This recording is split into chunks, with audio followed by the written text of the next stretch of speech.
Diggins, an expert an expert on plane crashes. He does have additional insight on this. And Dan, thanks so much for joining us tonight. And first off, just tell us a little bit about your background. You do have an extensive background when it comes to plane crashes. Talk a little bit about that. Yeah, Rick, I'm an engineer. I'm a commercial pilot. I was an air traffic controller for a number of years. I've designed airspace and procedures all around the country, and I became an air safety investigator, which is the official term for aircraft accident investigator out of Washington, D.C. All right, well, we're certainly glad to have you here. From your perspective, what happened in that horrible plane crash in D.C. last week? What do we know? And from your insight, what can you tell us? Somebody was in the wrong position. I doubt very much it was the American Airlines flight, because they were on a very stabilized approach. They descended at a rate of 300 feet per nautical mile, and the helicopters are supposed to maintain visual separation with anybody on that approach and pass underneath them.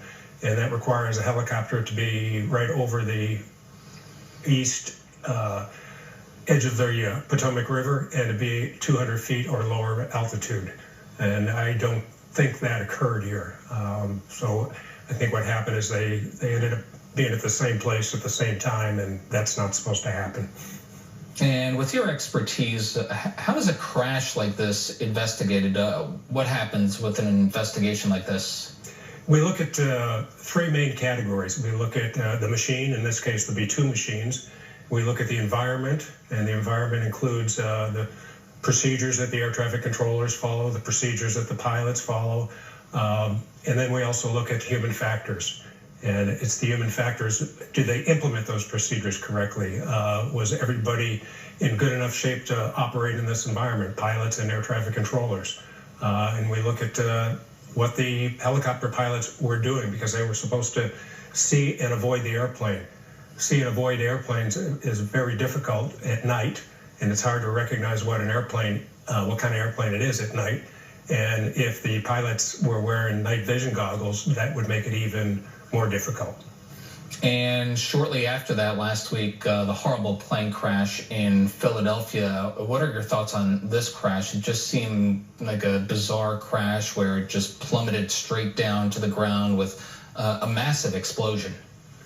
It was a bizarre crash. To my knowledge, there's only three things that can make the airplane do that type of descent.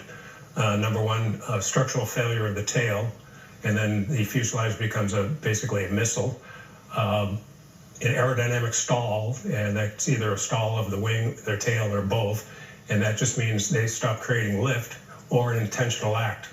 I've investigated a few that around the world that have been intentional acts. I don't believe this was an intentional act.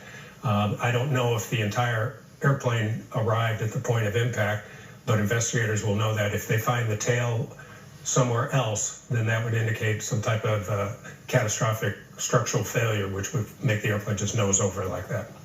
Okay, and let's talk about you and your more memorable plane crashes. I don't know if memorable is the proper word there, but what are some of the plane crashes you personally investigated?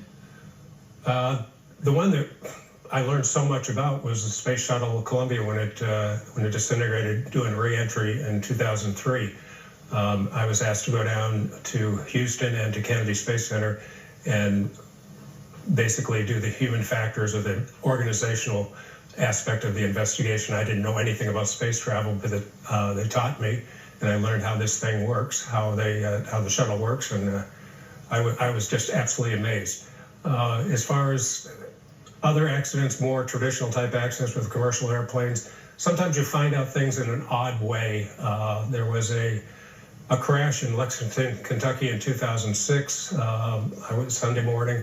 I was home. I was notified that the crash happened. It was a major, and I was getting ready to dispatch the GO team with our airplane out of National Airport. And the pilot called me up.